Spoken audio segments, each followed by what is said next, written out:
Because we don't know when we will die, we get to think of life as an inexhaustible well.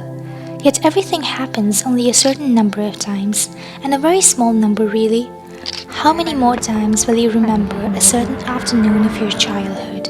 An afternoon that is so deeply a part of your being that you can't even conceive of your life without it.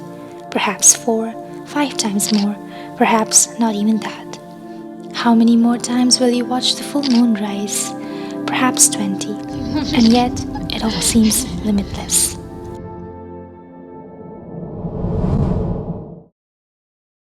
This video was supposed to be many things: a travel vlog, an essay on home, but most importantly, it was supposed to be ready 2 months ago. You see, my family and I recently took a trip that had been in the works for a good while.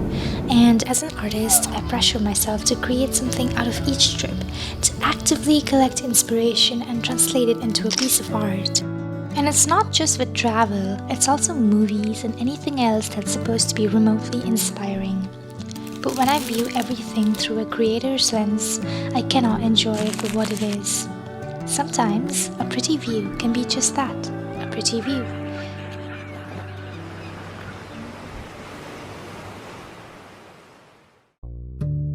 The jewel tones of the water glisten in the late October sun as a lonely boat cuts through the surface. It's still early, but there are only a few more minutes of daylight remaining.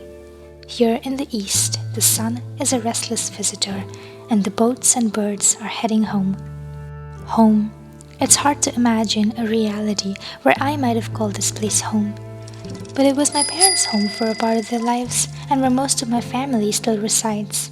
Whether consciously or not, I'm sure I too walk around every day carrying a piece of it in me, although I've never really lived here, at least not for more than a month at a time. And even that was 7 years ago. Time just passed by without any of us really noticing, and before I knew it, it was 7 years since I visited Grandma's house. Until this trip, now. I never planned to be away this long, but that's the way with these things, isn't it? The last time for anything never announces itself as the last time. A lot has changed over the years. Taller buildings, flashier lights, the concrete jungle encroaching upon the natural.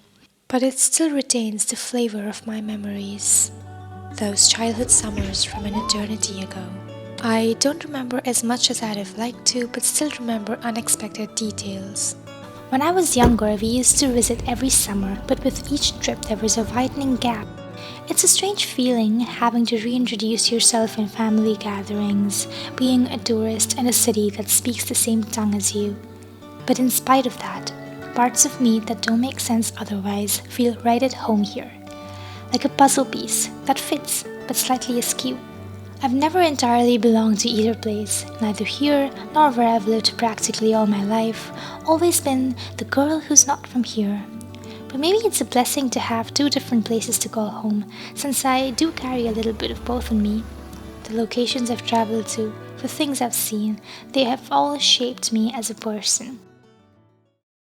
I'm glad to have taken this trip, as it reminded me that I have another place to come home to, should I so desire. Ultimately, however, home isn't just a city.